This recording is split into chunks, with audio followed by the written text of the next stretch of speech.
खुलुमबाय गोजोन फुंबिलिनि गाहाम हामलायनायखौ बड'सा नायगिरिफोरनिसिम बावहरबाय। दिनै 23 मार्च 2022 इं बुधबार बारायनि सानसेनि फान्जामुथिखौ फरायथिनानै होनो लादों आं रिमा बसुमतारिया।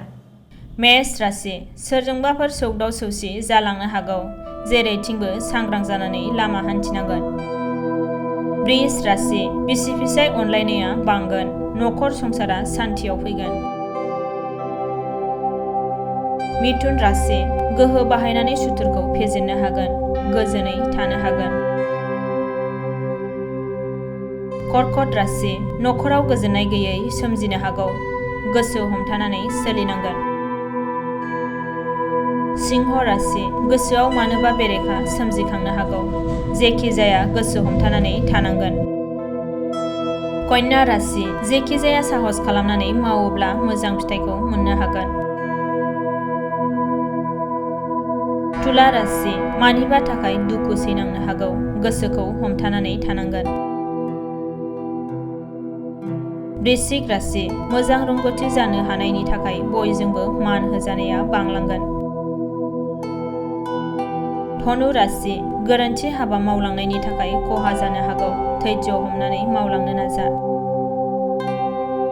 मकर राशि माबाफोर मुवा मोननो हागौ, खुसि मोननायजोंनो समखौ हगारहरनो हागोन, थासारिया मोजां। कुम्भ राशि जेखि जाया मावनो गोनां खामानिखौ मावफुंनो हागोन, दिनैनि साना मोजां।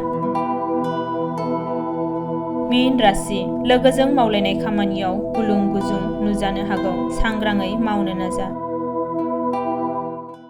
दिनैनि फान्जामुथिया एसेनोसै, गोजोन्थों। साननैनि हाबाफारिजों क'क्राझारनि बड'लेण्ड मुलुगसोलोंसालिनि बानजायनाय आरो बिटिसि सोरखारनि हेफाजाबाव गिबि खेबनि थाखाय बड'लेण्ड मसरुम मैखुननि मेला खुंफुंनो आखायाव लादों। बे बड'लेण्ड मैखुन मेलाखौ 23 आरो 24 मार्चखालि साननैनि हाबाफारिनि गेजेरजों बड'लेण्ड मुलुगसोलोंसालियाव खुंफुंनाय जागोन।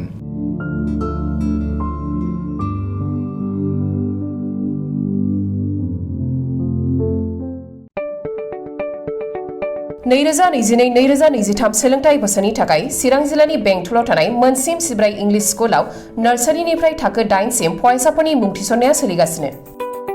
बे फरायसालियाव हौवासा आरो हिन्जावसाफोरनि आलादायै थानायनि राहानि थाखाय हस्टेलनि खाबु दङ।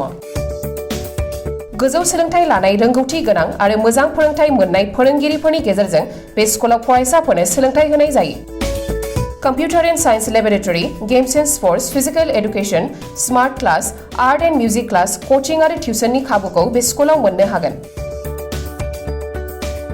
गोग्गो आरो गुन गोनां सोलोंथाइ मोनहोनायनि थाखाय मोनसिम सिब्राय इंलिश स्कुलाव मुं थिसननायनि खाबुखौ लादो।